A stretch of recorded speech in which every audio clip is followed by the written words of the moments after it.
हाँ, hello student. Answer writing class जो मैंने स्टार्ट की है उसके अंतर्गत सोशियोलॉजी सब्जेक्ट से संबंधित आंसर राइटिंग में करा रहा हूं आप लोगों को।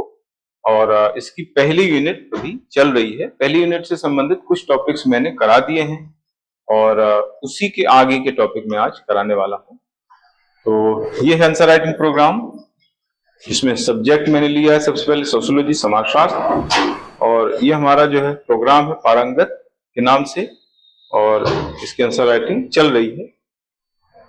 इसके अंतर्गत मैंने जो टॉपिक लिया है यूनिट फर्स्ट का, वह है सभ्यता एवं संस्कृति, और इसी से जुड़ा हुआ टॉपिक है भारतीय संस्कृति की विशेषताएं, है ना। ये तीन टॉपिक एक तरीके से हो गए। वैसे तो देखा जाए दो ही टॉपिक है, सभ्यता संस्कृति एक टॉपिक माना जाता है और एक टॉपिक हो गया भारतीय संस्कृति की विशेषताएं। तीनों टॉपिक परस्पर संबंधित हैं, हालांकि आपके सिलेबस में अलग अलग दिया हुआ है इसको, लेकिन मैंने एक साथ इनको यहाँ पर बताने का प्रयास किया है। तो जैसा कि मैंने पैटर्न बनाया हुआ है कि जो 2 मार्कर्स हैं वो 3 क्वेश्चंस लेकर के यहाँ पर मैं उनके आंसर बता रहा हूं। 7 मार्कर्स के 2 क्वेश्चन ले रहा हूं और 10 मार्कर्स का 1 क्वेश्चन ले रहा हूं। तो ये जो है चल रहा है अभी। तो इसमें 2 मार्कर्स का पहला क्वेश्चन है, ये 1.1 लिखा हुआ है। देखिए 2 मार्कर्स जो है वो 20 वर्ड्स में लिखने होते हैं, 2 नंबर का एक क्वेश्चन होता है ना। तो 1.1 ये है, इसमें संस्कृति संबंधी ईवी टायलर की परिभाषा लिखिए। ये जो है पहला क्वेश्चन है 2 मार्कर्स का। पिछली बार यहां से यानी 2024 का जो मेंस हुआ था, यहां से जो है हर्शकोविट्ज की परिभाषा पूछी गई थी। हर्शकोविट्ज ने संस्कृति को कैसे परिभाषित किया है, इस तरह का क्वेश्चन पिछली बार पूछा गया था। उसी के अनुरूप मैंने जो है यहां पर एक क्वेश्चन दिया है, ईवी टायलर की परिभाषा। ईवी टायलर की जो परिभाषा है संस्कृति की, वो सबसे महत्वपूर्ण मानी जाती है, सबसे व्यापक मानी जाती है। थोड़ा सा बड़ी है ये, लेकिन सबसे ज्यादा व्यापक है, सबसे ज्यादा महत्वपूर्ण है। तो यहां से क्वेश्चन बनने की संभावना बन जाती है ना। ईवी टायलर ने जो परिभाषा दी है वो सबसे अच्छी परिभाषा मानी गई है, सबसे अच्छी परिभाषा मानी गई। तो कभी ऐसा ही क्वेश्चन पूछ ले कि संस्कृति की सबसे व्यापक परिभाषा, सबसे अच्छी परिभाषा किस विचारक ने दी है और वो क्या है, ऐसा भी क्वेश्चन बन सकता है। तो ईवी टायलर ने जो परिभाषा दी है वो ये है, उन्होंने कहा है कि संस्कृति एक जटिल समग्रता है। संस्कृति एक जटिल समग्रता है जिसके अंतर्गत ज्ञान, विश्वास, कला, आचार, कानून, प्रथा तथा अन्य अर्जित आदतों एवं क्षमताओं का समावेश होता है, जो मनुष्य समाज का सदस्य होने के नाते प्राप्त करता है। ये जो है ईवी टायलर की एक महत्वपूर्ण परिभाषा जो उन्होंने दी है ना। तो ये है, इसको मैं यहां पर लिख देता हूं। ईवी टायलर ने जो परिभाषा दी है वह है, संस्कृति एक जटिल समग्रता है, एक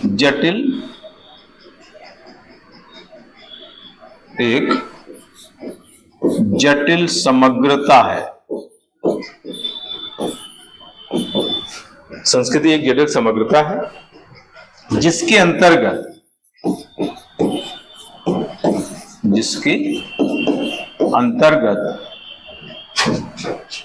ज्ञान, विश्वास, कला, आचार,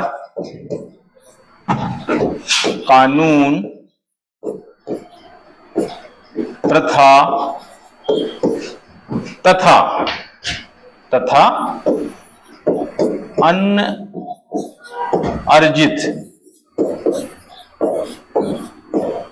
अर्जित आदतों एवं क्षमताओं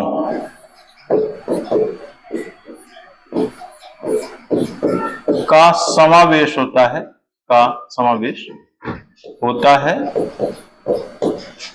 होता है जिन्हें मनुष्य होता है, जिन्हें मनुष्य समाज का सदस्य होने के नाते प्राप्त करता है, समाज का सदस्य होने के नाते प्राप्त करता है, सदस्य होने के नाते प्राप्त करता है, ये है ना। तो ये हो गई संस्कृति की ईबी टायलर की परिभाषा, जो काफी व्यापक है, महत्वपूर्ण है, थोड़ी सी बड़ी है, लेकिन चूंकि वहां पर 3 से 4 लाइन आपको मिल रही हैं, तो ये हम लिख सकते हैं छोटे छोटे वर्ड करके। बहुत बड़े वर्ड आप नहीं लिखे, यहाँ पर छोटे वर्ड लिखेंगे तो ये डेफिनेशन वहां पर आ जाएगी। ठीक है, तो ये क्लियर हो गया। संस्कृति एक जटिल समग्रता है जिसके अंतर्गत ज्ञान, विश्वास, कला, आचार, कानून, प्रथा तथा अन्य अर्जित आदतों एवं क्षमताओं का समावेश होता है, जिन्हें मनुष्य समाज का सदस्य होने के नाते अर्जित करता है, प्राप्त करता है। ठीक है, तो ये है इस तरीके से पहला क्वेश्चन जो पूरा हो जाता है हमारा। इसके बाद दूसरा क्वेश्चन है सांस्कृतिक प्रतिमान को समझाइए। ये भी बहुत इंपॉर्टेंट क्वेश्चन है। पिछले बार यहां से सांस्कृतिक मूल पूछे गए, एक बड़ा क्वेश्चन आया था, तो वो टफ क्वेश्चन था, मेरे ख्याल से समाजशास्त्र के पेपर का सबसे टफ क्वेश्चन यही होगा। उसमें ये कहते हैं कि सांस्कृतिक मूल जो है विभाजित हो सकते हैं, लेकिन उनका विभाजन अर्थपूर्ण नहीं होता है। इस तरह का क्वेश्चन लॉन्ग क्वेश्चन में पूछा गया था, जो प्योर समाजशास्त्र के अंतर्गत आता है ना। तो उसी के अंतर्गत मैंने उसी से संबंधित एक क्वेश्चन यहाँ पर लिया हुआ है, सांस्कृतिक प्रतिमान। ठीक है, सांस्कृतिक प्रतिमान को समझाइए। सांस्कृतिक प्रतिमान क्या होता है, इसके बारे में हमें यहाँ पर बात करनी है। देखिए, सांस्कृतिक जो मूल होते हैं, संस्कृति की सबसे छोटी जो इकाई होती है उसको बोलते हैं सांस्कृतिक मूल, जो पिछली बार क्वेश्चन आया।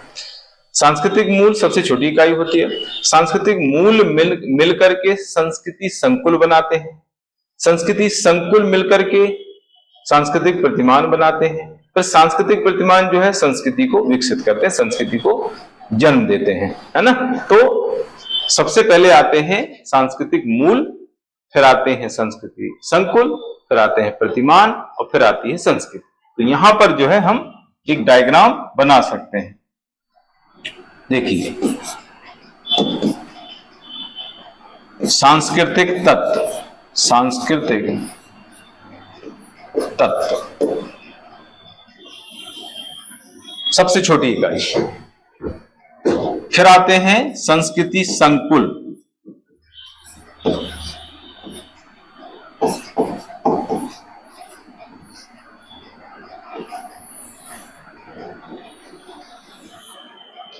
फिर आते हैं सांस्कृतिक प्रतिमान,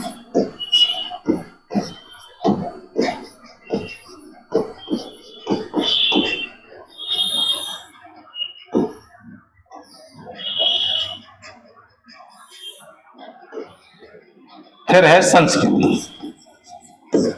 इस तरीके से छोटा डायग्राम यहां पर बनता है ना। जिस तरीके से हमारा जो शरीर है छोटी छोटी कोशिकाओं से मिलकर बना होता है, कोशिकाएं जो है मिलकर के ऊतकों का निर्माण करती हैं, और ऊतक मिलकर के जो है एक ऑर्गन्स या अंग का निर्माण करते हैं, और अंग मिलकर के शरीर का निर्माण करते हैं, एक स्पीसीज का निर्माण करते हैं। उसी तरीके से सांस्कृतिक तत्व है ना, मतलब कोशिका जैसे हो गए सांस्कृतिक तत्व, फिर कोशिका सांस्कृतिक कोशिका मिला के ऊतक बनाते हैं, ऊतक मतलब संकुल हो गए, ऊतक मिलाकर क्या बनाते हैं, ऊतक मिलाकर के एक अंग बनाते हैं, अंग हो गए प्रतिमान, अंग मिलकर के एक स्पीसीज या बॉडी का निर्माण करते हैं, ये हो गई संस्कृति। इसी प्रकार से हम बता सकते हैं कि ईंटों के द्वारा जो है एक दीवार बनती है। जब ईंटों को व्यवस्थित रूप से लगा दिया जाता है तो एक दीवार बनती है।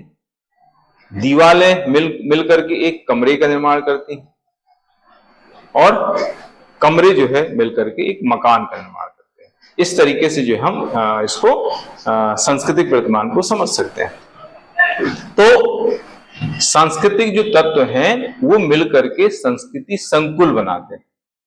जब संस्कृति संकुल व्यवस्थित रूप से जो है जुड़ जाते हैं तो सांस्कृतिक प्रतिमान का निर्माण हो जाता है, और सांस्कृतिक प्रतिमान की जो संपूर्ण व्यवस्था है उसको संस्कृति कहा जाता है।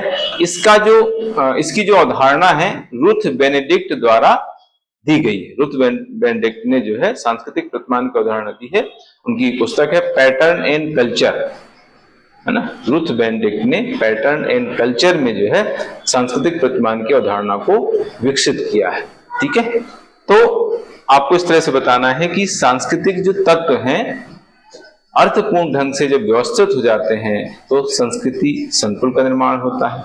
संस्कृति संकुल जो है जब व्यवस्थित तरीके से एक दूसरे से जुड़ जाते हैं तो सांस्कृतिक प्रतिमान का निर्माण करते हैं, और सांस्कृतिक प्रतिमान की जो संपूर्ण व्यवस्था है उसको संस्कृति नाम दिया गया है। ठीक है, तो इस तरह से इसको लिखना है, संस्कृति तत्व सांस्कृतिक तत्वों के अर्थपूर्ण ढंग से जुड़ने से, अर्थपूर्ण ढंग से जुड़ने से संस्कृति संकुल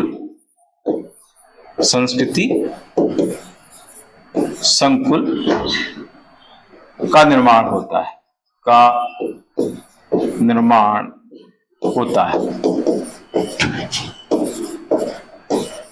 जब संस्कृति संकुल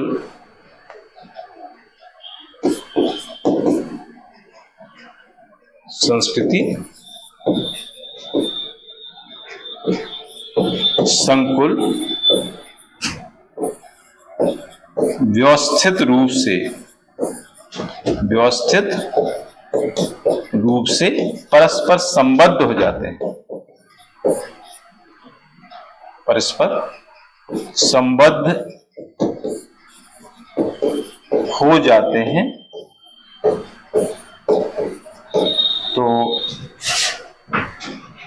तो सांस्कृतिक प्रतिमान का निर्माण होता है। सांस्कृतिक प्रतिमान का निर्माण होता है। ये इस तरीके से आपको बताना, फिर इसमें प्रतिपादन करके अलग से लिख देंगे, अलग पॉइंट बना के। प्रतिपादक रुथ बेनेडिक्ट, ब्रैकेट में उनकी लिख देंगे पुस्तक पैटर्न एंड कल्चर। ठीक है, अलग एक पॉइंट बना करके आपको लिखना है, सेंटेंस बना के नहीं लिखना है, जिससे जो है हमारे वर्ड कम हो जाए। ऐसे करके प्रतिपादक नाम है रुथ बेनेडिक्ट।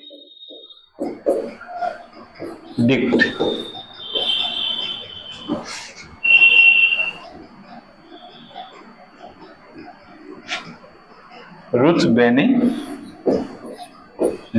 ये जो है इनका नाम है, और इनकी पुस्तक का नाम यहां पर लिख देना है, पैटर्न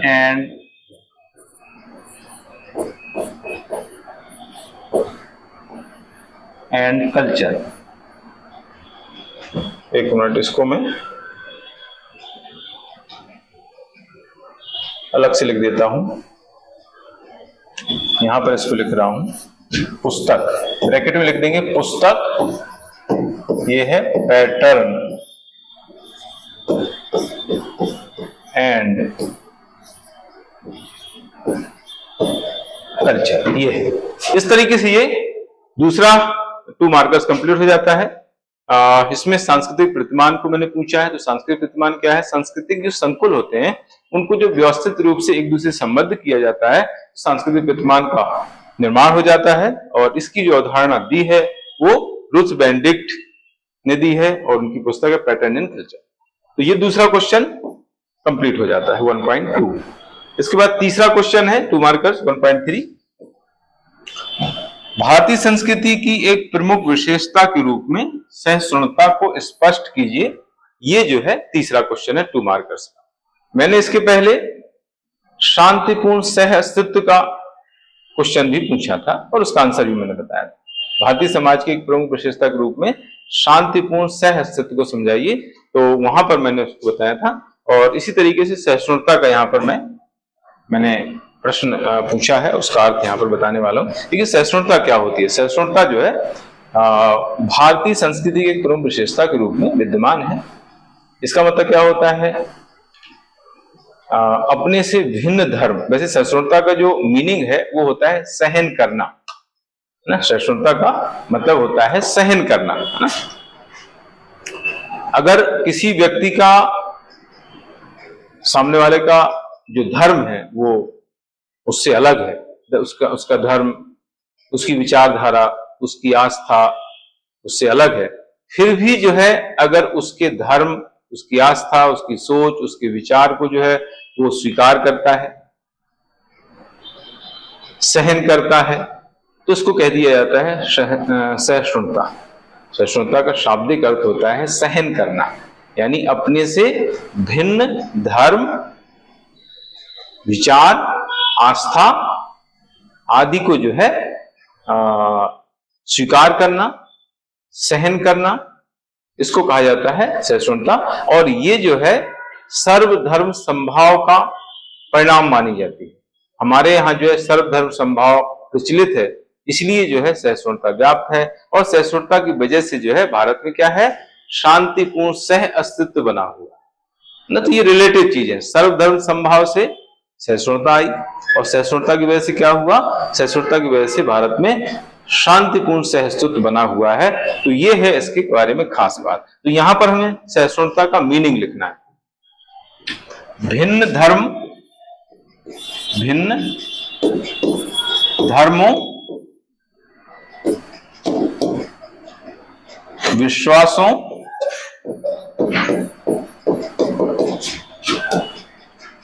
मान्यताओं एवं आस्थाओं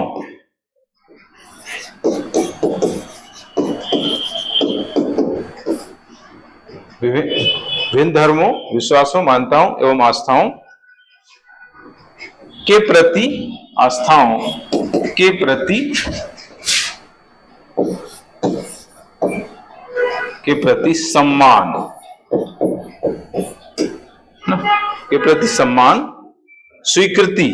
सम्मान, स्वीकृति, तथा सहनशीलता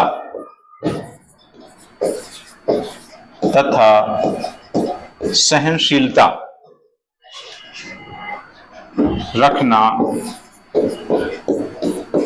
सही सुनता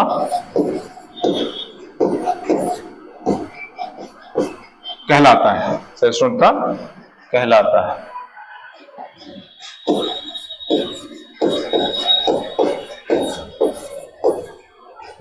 ये ठीक है।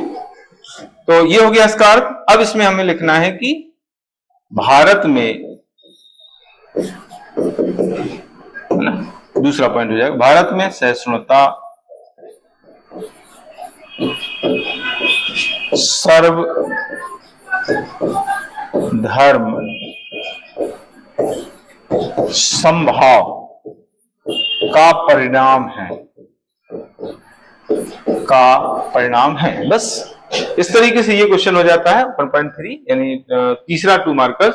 भारतीय संस्कृति की प्रमुख विशेषता के रूप में सहिष्णुता को स्पष्ट कीजिए। यानी हमारे से अगर किसी का धर्म भिन्न है, उसके विचार अलग हैं, उसकी आस्था अलग है, उसके विश्वास अलग है ना, फिर भी जो है हम उसको सम्मान दे रहे हैं, हम उसको सहन कर रहे हैं, उसको स्वीकार कर रहे हैं, तो इसको कहा जाता है सहिष्णुता, जो भारतीय संदर्भ में सहिष्णुता सर्वधर्म समभाव का प्रतीक है। और सहिष्णुता की वजह से क्या है, सहिष्णुता की वजह से शांतिपूर्ण सह-अस्तित्व बना हुआ। सभ्यता और संस्कृति के मध्य अंतर, ये है 7 मार्कर्स का पहला क्वेश्चन 2.1। इसमें सभ्यता संस्कृति के बीच अंतर आपको बताना है। देखिए जिसे मैंने बताया था कि अंतर जब पूछा जाता है तो हमें सीधे अंतर लिखना स्टार्ट नहीं करना होता है। हमें क्या करना होता है, हमें जो है थोड़ा सा इंट्रोडक्शन एक आध लाइन में देना जरूरी होता है ना। आप तुरंत जो है पॉइंट डाल करके अंतर नहीं लिखना है, हमें जो है थोड़ा सा उसमें कुछ दोनों का मिलाकर के इंट्रोडक्शन लिखना होता है। तो पहले हम क्या करेंगे, इसका अंतर इंट्रोडक्शन लिख देंगे, फिर एक टेबल बना करके जो है अंतर बताएंगे ना। सभ्यता संस्कृति मानव जीवन को नियमित, व्यवस्थित तथा सभ्य बनाने के महत्वपूर्ण आधार हैं, है ना। हमारा जो मानव जीवन है उसको सभ्य बनाना है, उसको व्यवस्थित करना है, उसको नियमित करना है, तो इसका महत्वपूर्ण जो आधार है वो है सभ्यता संस्कृति दोनों। ठीक है, तो इसको पहले लिखेंगे, सभ्यता संस्कृति मानव जीवन को नियमित, सरल तथा सभ्य बनाने के महत्वपूर्ण आधार। ये पहली लाइन हमें लिखना इसमें अंतर के पहले, सभ्यता एवं संस्कृति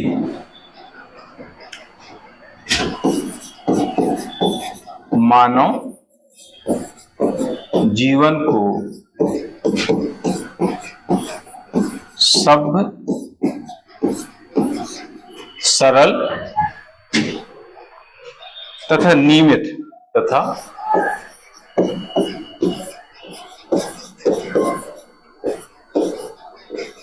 तथा नियमित बनाने के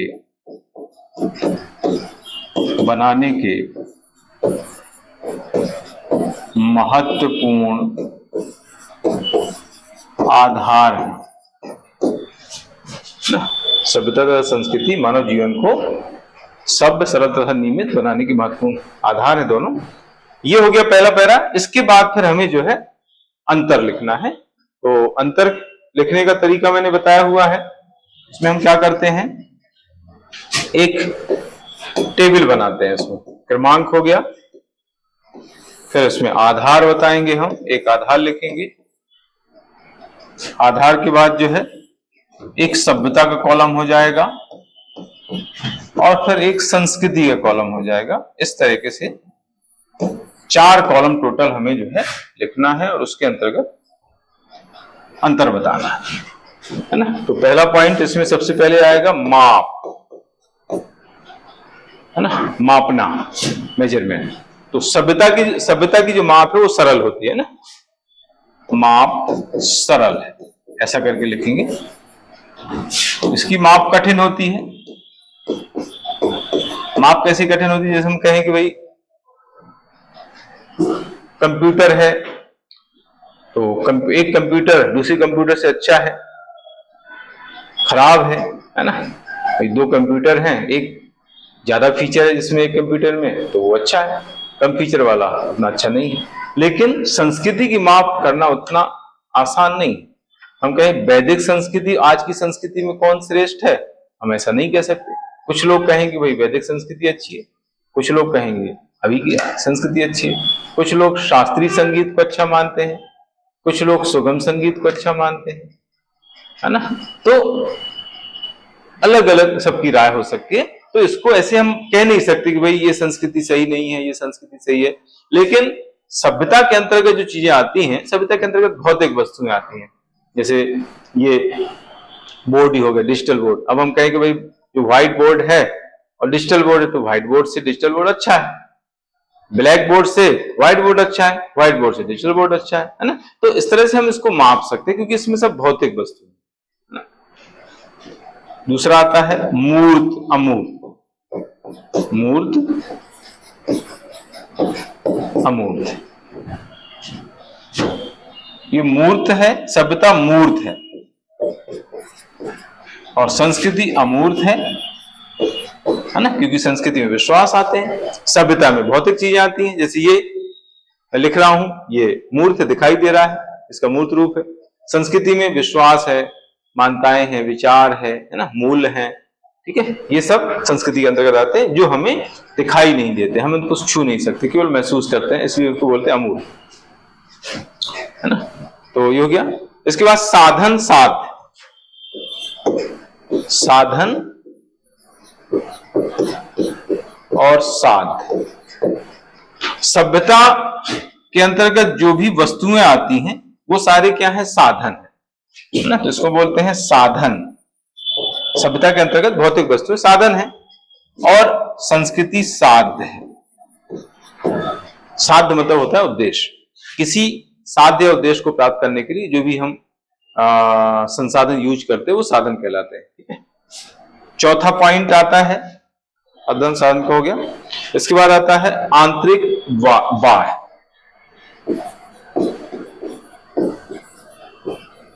आंतरिक अथवा बाह्य, देखिए सभ्यता के अंतर्गत बाह्य वस्तुएं आती है ना, भौतिक पदार्थ आते हैं, है ना। ये क्या है? बाह्य। इसका संबंध बाह्य तत्वों से, बाह्य तत्वों या पदार्थों से, या भौतिक पदार्थों से है, जैसे पेन, घड़ी, है ना, ऐसा।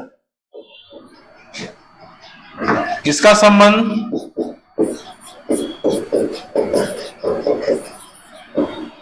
आंतरिक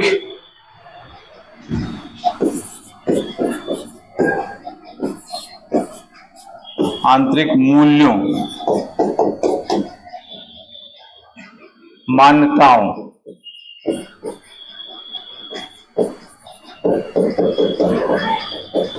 से। तो ये हो गया, चार पॉइंट हो गए। इसी प्रकार से जो है इसके बाद आता है प्रसार। पांचवा पॉइंट प्रसार।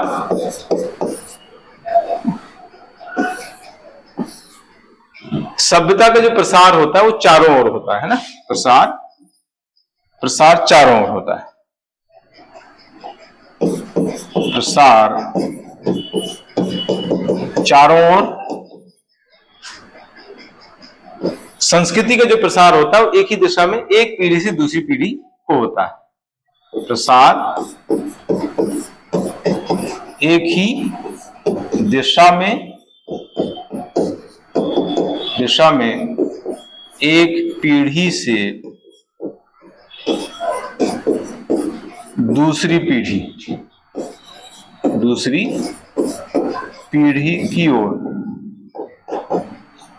होता है, ये ना। ठीक है, हाँ, प्रसार हो गया। इसके बाद आता है ग्रहण करना।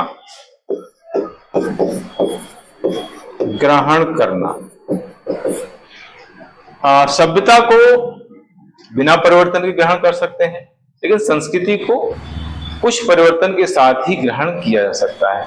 मान लीजिए किसी की संस्कृति हमें आत्मसात करना है, ग्रहण करना है, तो हो सकता है हम पूरी उसको ग्रहण नहीं कर पाए, उसको कुछ चेंज कर दें, लेकिन सभ्यता से संबंधित जो भौतिक वस्तु हैं उनको आप ग्रहण कर सकते हैं। जैसे ये डिजिटल बोर्ड है, अब इसमें क्या चेंज करना है, आप उसको यूज कर सकते हैं, वैसे का वैसे यूज करेंगे, उसको कोई चेंज करने की जरूरत नहीं है।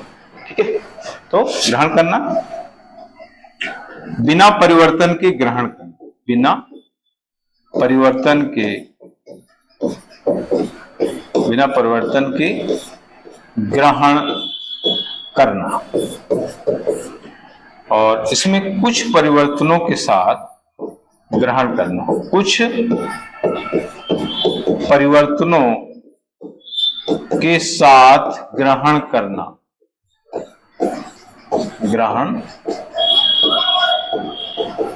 ये यहां तक हुआ। 7 पॉइंट ही लिखने होते हैं वैसे, इसमें तो 7 पॉइंट ही आ पाते हैं, इससे ज्यादा तो आ नहीं पाएंगे। इसके बाद आता है परिवर्तन, सुधार, मूल्यांकन। परिवर्तन, सुधार, मैंने एक ही में 3 लिख दिए, देखो 3 चीजें हो गई, इनको अलग अलग भी लिख सकते हैं ना। परिवर्तन, सुधार तथा मूल्यांकन सभ्यता के मामले में सरल होता है, संस्कृति के मामले में कठिन होता है। सभ्यता में इतनी जल्दी परिवर्तन नहीं, सभ्यता में बहुत जल्दी परिवर्तन हो जाते हैं। जैसे मैंने बताया, पहले जो मोबाइल आते थे बिल्कुल सिंपल आते थे, आज मोबाइल देखो कितने स्मार्टफोन आ गए, है ना, कितना चेंज आ गया, कितने फीचर चेंज आ रहे हैं लगातार। तो सभ्यता में परिवर्तन बहुत इजी है, आसानी से परिवर्तन हो रहे हैं, लेकिन संस्कृति में परिवर्तन होना बहुत मुश्किल होता है। इसी तरीके से सुधार और मूल्यांकन भी जो है सरल होता है। तीनों चीजें जो है इनका सरल, सभ्यता में परिवर्तन सरल है, सुधार सरल है, उनका मूल्यांकन सरल रहता है, जबकि संस्कृति में परिवर्तन, सुधार, मूल्यांकन तीनों चीजें काफी कठिन मानी जाती है। कठिन है, यहाँ पर सरल है, ये कठिन। तो इस तरीके से ये शब्द संस्कृति के मध्य अंतर हो जाता है। निष्कर्ष लिखने की जरूरत नहीं है, थोड़ा सा इंट्रोडक्शन आपको लिखना है। तो ये पहला क्वेश्चन 2 मार्कर्स का कंप्लीट हो जाता है, जो है सभ्यता संस्कृति के मध्य अंतर। इसी से जुड़ा हुआ एक और क्वेश्चन है 7 मार्कर्स 2.2, सभ्यता संस्कृति किस प्रकार परस्पर संबंधित है ना। सभ्यता संस्कृति दोनों के बीच अंतर पढ़ा हमने, लेकिन इनका दोनों का गहरा संबंध भी है। वो कैसे एक दूसरे से संबंधित हैं वो यहाँ पर हमें बताना है, क्योंकि सभ्यता संस्कृति जो है इनका दोनों का गहरा संबंध है। क्योंकि जीवन के प्रत्येक दौर में संस्कृति, जीवन के प्रत्येक काल में जो है, प्रत्येक अवसर पर ये एक साथ यूज किए जाते हैं। जहां पर हम सभ्यता का यूज करते हैं वहां पर संस्कृति का भी यूज करते हैं, है ना। तो दोनों का साथ साथ उपयोग होता है। जैसे कोई संस्थान है, संस्थान एक सभ्यता है। अब उस संस्थान की स्थापना के लिए, उस संस्थान को चलाने के लिए समय समय पर कुछ कार्यक्रम आयोजित किए जाते हैं। कुछ धार्मिक कार्यक्रम होते हैं, कुछ सांस्कृतिक कार्यक्रम होते हैं।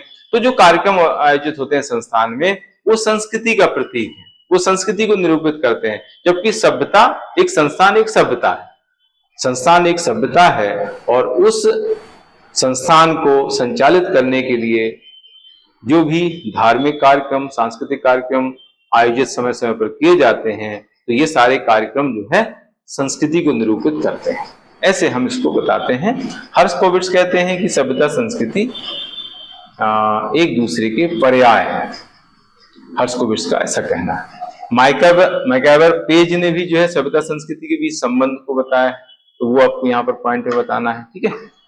फिर लास्ट में बोलते हैं कि सभ्यता एक्चुअली जो है फूल है, संस्कृति उसकी सुगंध है।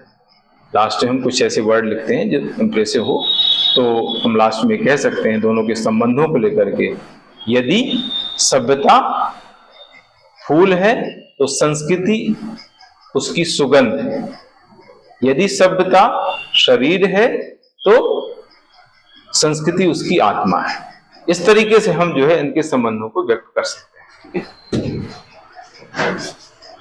हाँ, तो सभ्यता संस्कृति किस प्रकार संबंधित है, इसके बारे में हमें लिखना है। तो सभ्यता तथा संस्कृति का गहरा संबंध है। सभ्यता तथा संस्कृति का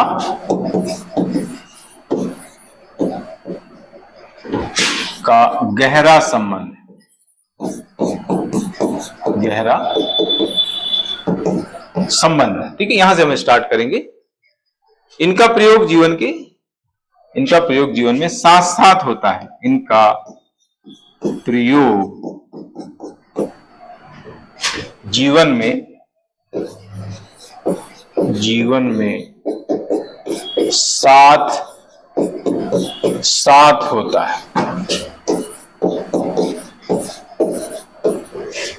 है ना। इनका प्रयोग जीवन में साथ साथ होता है। फिर यहां पर हर्स्कोविट्ज का कथन लिखना है। हर्स्कोविट्ज कहते हैं कि सभ्यता संस्कृति दोनों एक दूसरे के पर्याय है ना। हर्स्कोविट्ज के अनुसार यहां पर लिखेंगे, हर्स्कोविट्ज के अनुसार, इसको अंडरलाइन करते हैं हम, यहां पर कॉमा लगाते हैं, फिर इसको इन्वर्टेड कोमाज में बंद करके लिखा जाता है। सभ्यता तथा संस्कृति, संस्कृति तथा सभ्यता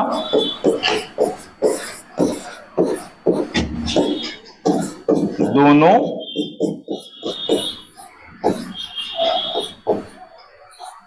एक दूसरे के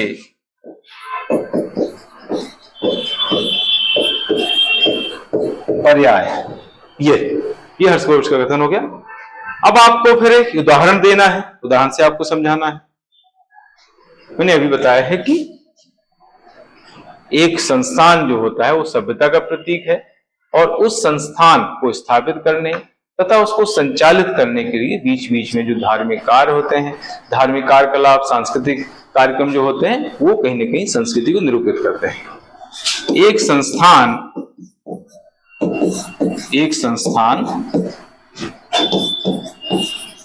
सभ्यता का प्रतीक है, सभ्यता का प्रतीक है।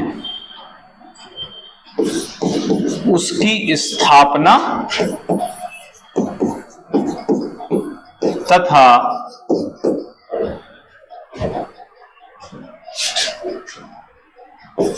उसको संचालित करने के लिए, उसको संचालित करने के लिए आयोजित विभिन्न धार्मिक एवं सांस्कृतिक आयोजन एवं सांस्कृतिक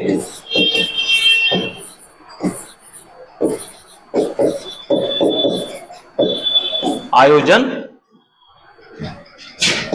संस्कृति को निरूपित करते हैं, संस्कृति को निरूपित करते हैं। ये एक उदाहरण हो गया। अब आपको बताना है कि मैकआवर पेज ने जो है दोनों के बीच किस तरह से संबंध बताया है, वो आपको जो है उसमें कुछ पॉइंट्स लिख देना है बस। तो ये हमारा आंसर ऐसे पूरा हो जाए। देखिए, मैकआवर तथा पेज ने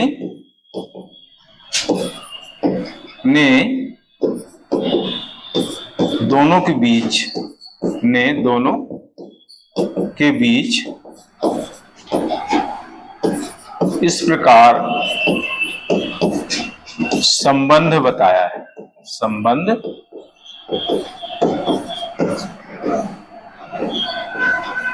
बताया है, इस तरह से आपको बताना है। तो इसमें कुछ पॉइंट उन्होंने बताए हैं। पहला है सभ्यता संस्कृति की वाहक है। वो कहते हैं सभ्यता संस्कृति की वाहक है, संस्कृति की वाहक है ना। पहला पॉइंट हो गया। यहीं पर हम दूसरा पॉइंट लिख देंगे ताकि 4 पॉइंट आ जाए हमारे। सभ्यता संस्कृति का पर्यावरण है, सभ्यता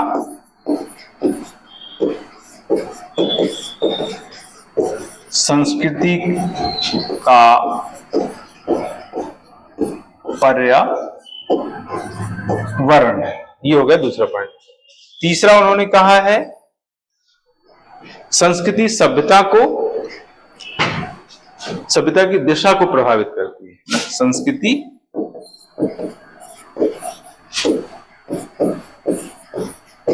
सभ्यता की दिशा को प्रभावित करती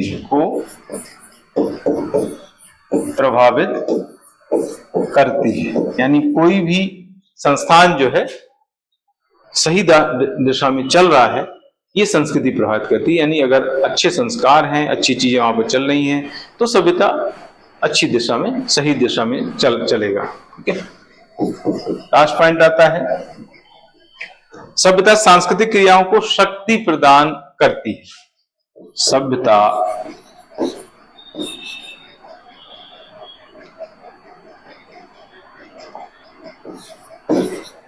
सभ्यता सांस्कृतिक क्रियाओं को शक्ति प्रदान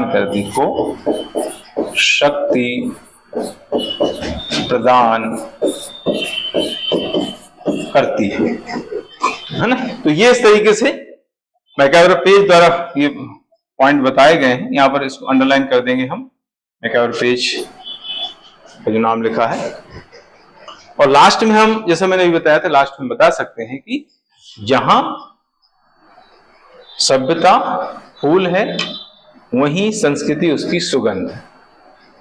जहां सभ्यता शरीर है, संस्कृति उसकी आत्मा है। इस तरीके से इन दोनों को अलग नहीं किया जा सकता, दोनों एक दूसरे के पूरक, ऐसा हम कह सकते हैं। इस प्रकार दोनों एक दूसरे के पूरक हैं, दोनों को एक दूसरे से अलग नहीं किया सकता। जैसे अब सब फूल और सुगंध को अलग नहीं कर सकते हैं, शरीर आत्मा को उनको अलग नहीं कर सकते, इसी तरीके से सभ्यता संस्कृति को अलग नहीं किया सकता। ये लास्ट में आपको लिख देना है, एक लाइन में ज्यादा, है ना, अगर स्पेस बचता है तो ये इस तरीके से पूरे हो जाते हैं 2 क्वेश्चन 7 मार्कर्स। लास्ट में हम बात कर रहे हैं 10 मार्कर्स की। तीसरा क्वेश्चन का एक क्वेश्चन है, ये 10 मार्कर्स, भारतीय संस्कृति विशेषताएं। ये मैं जो चीजें बता रहा हूं, इनका अगर पूरा कोर्स आपको लेना है, इनका डिटेल में अध्ययन करना है, तो ये पूरा जो है कोर्स हमारे ऐप पर उपलब्ध है।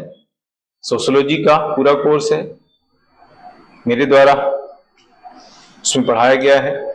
पॉलिटी है, इकोनॉमी है, उद्यमिता प्रबंध है, ये चारों सब्जेक्ट का फुल कोर्स भी आपको जो है मिल जाएगा, हमारे ऐप पर उपलब्ध है, जो आपको डिटेल में पढ़ने को मिलेगा। हालांकि यहां पर मैं जो है इनका क्वेश्चन आंसर फॉर्मेट में बता रहा हूं, लेकिन इन्हीं चीजों को जो है आपको डिटेल में अगर पढ़ना है तो फुल कोर्स आपको ऐप पर मिल जाएगा। हाँ, भारतीय संस्कृति की विशेषताएं, ये लॉन्ग क्वेश्चन है और इसके इस तरह क्वेश्चन आते भी हैं एग्जाम में, तो इसलिए मैंने ये क्वेश्चन दिया, वो इंपॉर्टेंट क्वेश्चन है विशेषताओं का। देखिए, भारतीय संस्कृति की विशेषताएं, इसमें हमें क्या क्या लिखना पड़ेगा, इसका पहले हम फॉर्मेट बनाते हैं, जैसा मैंने पहले भी किया हुआ है। इसमें इंट्रोडक्शन, इसी में अर्थ भी आ जाएगा, साथ में इंट्रोडक्शन अर्थ आ जाएगा, और फिर आपको विशेषताएं लिखना है और फिर इसका कंक्लूजन लिखना है। तो ये है इस तरीके से इसका फॉर्मेट। इसके अंतर्गत जो है इस क्वेश्चन का आंसर हमें लिखना है। देखिए, भारतीय जो संस्कृति है वो मानव समाज की अमूल्य निधि है और व्यक्ति की विशिष्ट जीवन शैली, जिसके अंतर्गत विश्वास, मूल्य हैं, मान्यताएं हैं, है ना, परंपराएं हैं, रीति रिवाज हैं, आदि का समावेश होता है। ये आपको स्टार्ट करना है ना। पहले आएगा संस्कृति मानव समाज की अमूल्य निधि है तथा व्यक्ति की विशिष्ट जीवन शैली है, जिसमें समस्त रीति रिवाज, आदर्श हैं, संस्कार हैं, परंपराएं हैं, आदि का समावेश होता है। फिर आना है भारतीय संस्कृति। भारतीय संस्कृति विश्व की सबसे प्राचीनतम और सबसे समृद्ध संस्कृति मानी जाती है। और फिर एक स्टेटमेंट जवाहरलाल नेहरू का है, वो हम उसको लिखेंगे। उन्होंने कहा है कि विश्व इतिहास में भारतीय संस्कृति की स्थिति तथा महत्व वही है जो असंख्य तारों के समक्ष चंद्रमा की है। इस तरीके से उन्होंने इसका स्टेटमेंट दिया है। हाँ, तो संस्कृति मानव समाज की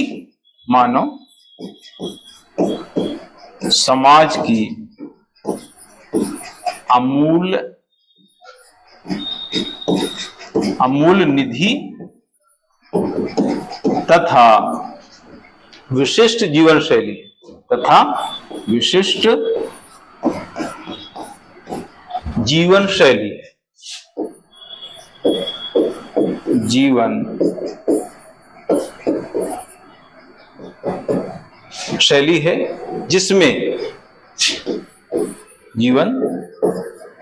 है, जिसमें समस्त रीति रिवाज,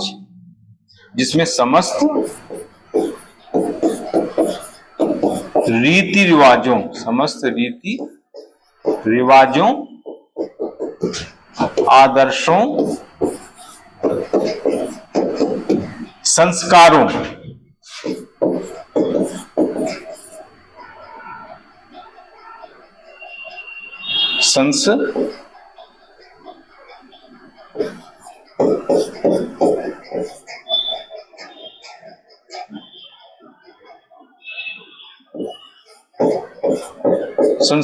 फिर संस्कार है, मूल है ना, परंपराएं, बहुत सारी चीजें। तो हम क्या लिख देते हैं, आदि। संस्कारों, आदि का समावेश होता है, आदि का समावेश होता है। ये हो गया संस्कृति के बारे में। अब यहीं पर हम जोड़ देंगे भारतीय संस्कृति के बारे में। भारतीय संस्कृति विश्व की प्राचीनतम तथा समृद्धतम संस्कृतियों में से एक यह संस्कृति है। भारतीय संस्कृति, भारतीय संस्कृति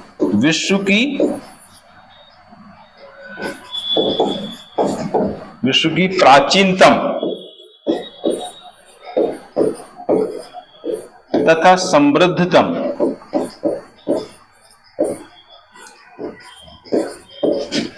संस्कृति है।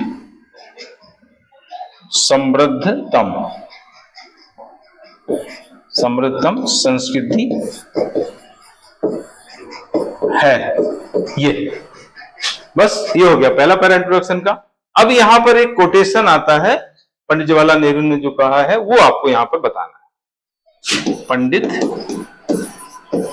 जवाहरलाल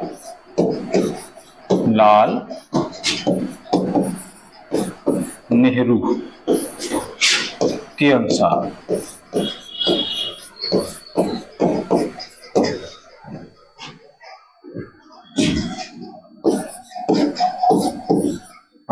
विश्व इतिहास में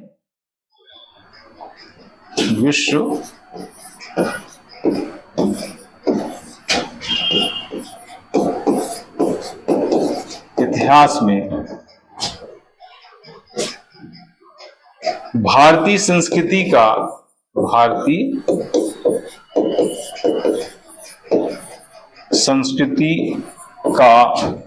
स्थान, भारतीय संस्कृति का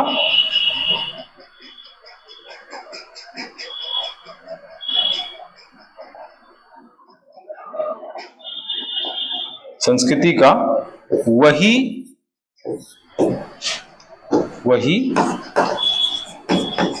स्थान तथा महत्व है, स्थान तथा महत्व है।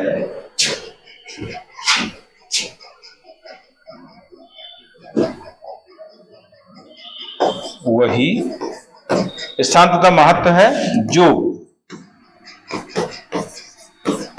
असंख्य तारों के समक्ष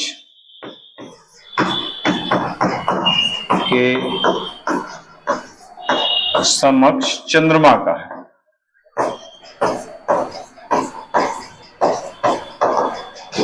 ना, ये इस तरह से इन्वर्टेड कॉमास में बंद करके लिखना होता है और इनको अंडरलाइन कर देते हैं विचारक के नाम को। तो ये जो है कोटेशन यहाँ पर पूरा हो गया। अब आपको जो है विशेषताओं के पॉइंट लिखना है, विशेषताएं हेडिंग लिख करके आपको यहाँ पर पॉइंट लिखना है।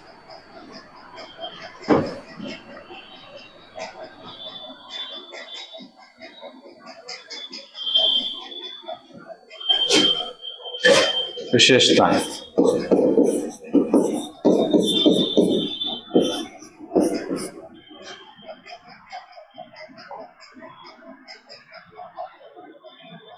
ठीक है, ये हो गया। विशेषताओं में सबसे पहले आती है प्राचीनता। भारतीय संस्कृति, इसे मैंने बताया है, प्राचीनतम संस्कृतियों में से एक मानी जाती है। विश्व में आदिम मानव की ये जन्म स्थली मानी जाती है, भारत कीड़ा स्थली मानी जाती है। भीमबेटका की जो शैलाश्रय गुफाएं हैं वहां से पता चला है कि आदिम मानव जो है वहां पर गुफाएं, पत्थरों को जो भी पत्थर थे, पर्वत थे, उनको काट करके जो वहां पर रहता था, गुफा बना के रहता था। नर्मदा घाटी क्षेत्र में जो है जो उत्खनन हुए उससे भी पता चलता है कि ये जो है आदिम मानव की कीड़ा स्थली रही है, वहां से पशुपालन के साक्ष्य मिले हैं। तो ये प्राचीनता इस तरह से उसको कहते हैं। तो भारतीय संस्कृति प्राचीनतम संस्कृति मानी जाती है।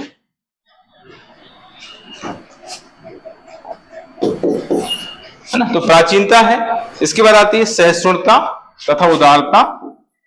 सहिष्णुता के बारे में हम बता ही चुके हैं, पढ़ ही चुके हैं। सहिष्णुता तथा उदारता मैंने इसका 2 मार्कर से बताया। सहिष्णुता मतलब सहन करना, हमसे भिन्न धर्म है, विश्वास है, आस्था है, विचार है, उसके बावजूद हम उसको सहन करते हैं, उसको स्वीकार करते हैं, उसको सम्मान करते हैं, तो इसको सहिष्णुता कहा जाता है। और ये उदारता की वजह से ही संभव है। हमारे यहाँ पर सहिष्णुता उदारता की वजह से जो है किसी तरह के कोई झगड़े नहीं होते हैं। इतने अलग अलग धर्मों के लोग यहाँ पर रहने के बावजूद जो है किसी तरह की कोई प्रॉब्लम नहीं होती है। फिर आता है निरंतरता।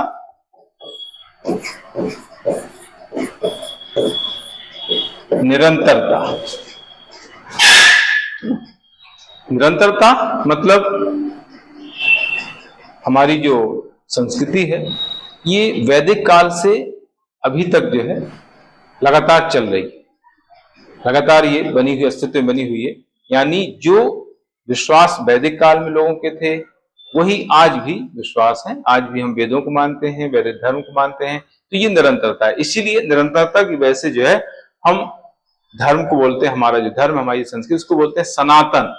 सनातन संस्कृति, सनातन धर्म इसलिए बोला जाता है कि लंबे समय से वो चली आ रही है और उसमें बहुत ज्यादा बदलाव नहीं हुआ है ना। तो ये है निरंतरता। इसके बाद आता है समन्वयवादिता। समन्वयवादिता,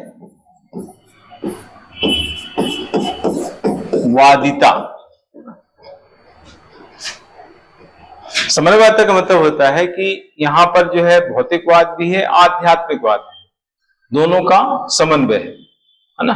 हमने जो है भौतिकवादी चीजों को भी ग्रहण किया है, आध्यात्मवादी चीजों को भी ग्रहण किया। जैसे हमारा पुरुषार्थ है, तो पुरुषार्थ में 4 पुरुषार्थ है, धर्म, अर्थ, काम, मोक्ष।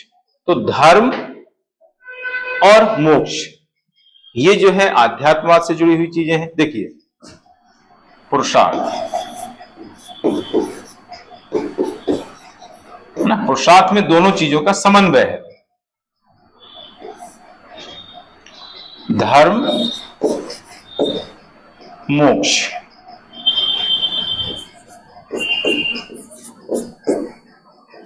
यह है आध्यात्मवाद। आध्यात्मवाद, काम, सॉरी, अर्थ और काम, अर्थ और काम, ये कहीं ना कहीं भौतिकवाद से जुड़ी हुई चीजें। भौतिकवाद, इन दोनों को मिला दिया गया है। तो इस तरीके से जो है ये इसको कहते हैं समन्वयवादिता। यानी हमारे यहाँ पर आध्यात्मवाद भी प्रचलित है और भौतिकवाद का भी प्रचलन। तो ये 4 पॉइंट यहाँ पर हो गए हैं। इसके बाद आता है 5वां पॉइंट समन्वयवादिता के बाद। इसके बाद आता है आत्मसातीकरण या ग्रहणशीलता भी इसको बोलते हैं। आत्मसातीकरण या इसी को ग्रहणशीलता भी बोल सकते हैं। ग्रहणशीलता, आत्मसातीकरण, ग्रहणशीलता मतलब है कि हमने जो है अलग अलग संस्कृतियों की, अलग अलग धर्मों की अच्छी चीजों को ग्रहण करने में कभी संकोच नहीं किया है, हमने ग्रहण किए ना। अगर हमें किसी धर्म से, किसी संस्कृति से कोई चीज अच्छी लगती है तो हमने उसको ग्रहण किया है। जैसे पारसी धर्म से हमने सूर्य की पूजा है, अग्नि की पूजा है, ये पारसी धर्म से हमने ग्रहण किया हुआ है। तो आत्मसातीकरण, ग्रहणशीलता आता है। इसके बाद आता है अनेकता में एकता, विविधता में एकता या अनेकता में एकता। अनेकता में एकता, हमारे यहाँ जो है अलग अलग धर्मों, संप्रदायों, जातियों के लोग निवास करते हैं, उनकी अलग अलग रहन सहन है, उनका अलग अलग खान पान है, पहनावा है, वेशभूषा है। इसके बावजूद जो है उनमें सभी में करुणा है, सभी में दयालुता है, सभी में सहयोग की भावना है, सहिष्णुता का भाव है, सभी में बड़ों के प्रति सम्मान है, छोटे के प्रति स्नेह है, मोक्ष का भाव है। ये एकता है ना। तो बहुत सारी अनेकताओं के बावजूद जो है कुछ एकता के तत्व यहाँ पर विद्यमान है। इसीलिए विंसेंट स्मिथ ने कहा है कि भारतीय संस्कृति की महत्वपूर्ण विशेषता है अनेकता में एकता। ये विंसेंट स्मिथ का ऐसा कहना है। तो ये पर्टिकुलर भी क्वेश्चन आता है, पिछली बार लॉन्ग क्वेश्चन में यहाँ पूछा गया, 2nd यूनिट में पूरा दिया हुआ है टॉपिक, वहां पर इसको डिटेल में हम पढ़ते हैं। यहाँ तो शॉर्ट में मैंने बताया है। नैतिकता तथा सदाचार, नैतिकता तथा सदाचार, यहाँ के लोगों में नैतिकता है, सदाचार है, अच्छे काम करना, दूसरों का सपोर्ट करना, दूसरों के प्रति दया का भाव रखना, हिंसा नहीं करना, है ना, किसी के साथ गलत व्यवहार नहीं करना, प्रेम रखना, प्रेम से बोलना, ये सारी चीजें जो है हमारी संस्कृति के अंग माने जाते हैं, हिस्सा माने जाते हैं। ठीक है, तो नैतिकता, सदाचार। इसके बाद आता है अहिंसा, दया भाव। अहिंसा, अहिंसा तथा दया भाव कौन सा पॉइंट? 8वां पॉइंट है ये है 8वां पॉइंट, अहिंसा तथा दया भाव ना। हमारी संस्कृति में अहिंसा को सर्वोच्च माना गया है। अहिंसा परमो धर्म ऐसा कहा जाता है, यानी किसी भी प्राणी के प्रति जो है गलत व्यवहार नहीं करना, दुर्व्यवहार नहीं करना, हिंसा नहीं करना, ये जो है सभी लोगों में इस तरह का भाव पाया जाता है ना। प्राणी मात्र के प्रति दया का भाव पाया जाता है। ये जो है भारतीय संस्कृति की एक इंपॉर्टेंट विशेषता के रूप में प्रचलित है। धर्म तथा दर्शन की प्रधानता, धर्म तथा दर्शन की प्रधानता, दर्शन की प्रधानता। भारत में जो है, भारतीय संस्कृति में धर्म को ज्यादा महत्व दिया जाता है। हर काम जो है धार्मिक कार्य से प्रारंभ होता है। जैसे कुछ हमें स्टार्ट करना है तो पूजा पाठ करके स्टार्ट करते हैं, बीच बीच में जो धार्मिक कार्यकलाप चलते रहते हैं। तो धर्म का यहाँ काफी महत्व होता है, धर्म अध्यात्म का, दर्शन का काफी महत्व होता है यहाँ पर। इसके बाद आता है अवतारवाद। यहाँ पर अवतारवाद को महत्व दिया गया है, अवतारवाद की कल्पना की गई। मतलब ऐसा माना जाता है कि जब जब पृथ्वी पर अधर्म बढ़ता है, धर्म को हानि पहुंचती है, तो अधर्म का विनाश करने के लिए ईश्वर द्वारा अवतार लिया जाता है। इस तरह के 10 अवतार माने गए, है ना। राम है, परशुराम है, कृष्ण है, नरसिंह है, इस तरह के वामन है, इस तरह के 10 अवतार माने गए। 10वें जो अवतार होने वाले हैं वो कल्किन अवतार होंगे, ऐसी कल्पना की गई, ऐसा माना गया है। तो यह है अवतारवाद। इसके बाद आता है नारी सम्मान। नारी सम्मान जो है अगला है नारी सम्मान। महिलाओं को सम्मान दिया, स्टार्टिंग से दिया जाता रहा है। हमारे यहाँ मानता है यत नार्यस्तु पूज्यन्ते रमन्ते तद देवता, यहाँ पर नारियों की पूजा की जाती है, वहां पर देवता निवास करते हैं। इस तरह की धारणा भारत में प्रचलित है। यत्र नार्यस्तु पूज्यन्ते रमन्ते तत्र देवता, जहां पर नारियों की पूजा की जाती है वहां पर देवता निवास करते हैं। इस तरह की धारणा भारत में प्रचलित है। इसी वजह से जो है हमेशा से ही नारियों को पूजा जाता रहा है। वैदिक काल में जो है अपाला है, घोषा है, लोपामुद्रा है, इनको सम्मान दिया जाता है, आज भी सम्मान दिया जाता है। तो ये है। इसके अलावा इसमें एक और पॉइंट डाल सकते हैं, शांतिपूर्ण सह अस्तित्व। शांतिपूर्ण सह अस्तित्व। इसके बाद फिर इसमें हम और पॉइंट अगर लिखना चाहें तो पुरुषार्थ, इनका भी उल्लेख कर सकते हैं। संस्कार, आश्रम व्यवस्था, इन सभी का एक लाइन में उल्लेख कर सकते हैं शॉर्ट में। तो इस तरीके से ये संस्कृति की विशेषताएं पूरी हो जाती है। लास्ट में हमें जो है इसका कंक्लूजन भी लिखना है। तो आपको बताना है कि उपरोक्त विशेषताओं से युक्त भारतीय संस्कृति का जो आदर्श है वो है सर्वे भवन्तु सुखिनः। सर्वे भवन्तु सुखिनः, सर्वे सन्निरामया, बहुजन हिताय बहुजन सुखाय। ये जो है भारतीय संस्कृति का आदर्श है। उपरोक्त विशेषताओं से युक्त जो है भारतीय संस्कृति का जो आदर्श है वो है सर्वे भवन्तु सुखिनः, बहुजन हिताय बहुजन सुखाय। और इस कारण से जो है हमारी ऐसी मान्यता है कि वसुधैव कुटुम्बकम, है ना। भारत की संस्कृति जो है इस तरह की मान्यता रखती है कि वसुधैव कुटुम्बकम यानी संपूर्ण जो विश्व है हमारे परिवार की तरह, यानी हम जो है भारतीय संस्कृति को मानने वाले जो लोग हैं वो वसुधैव कुटुम्बकम को मानते हैं, यानी संपूर्ण विश्व को जो है एक परिवार मानते हैं। जहां पर विश्व के देश संघर्षरत हैं, पूरा विश्व जो है संघर्ष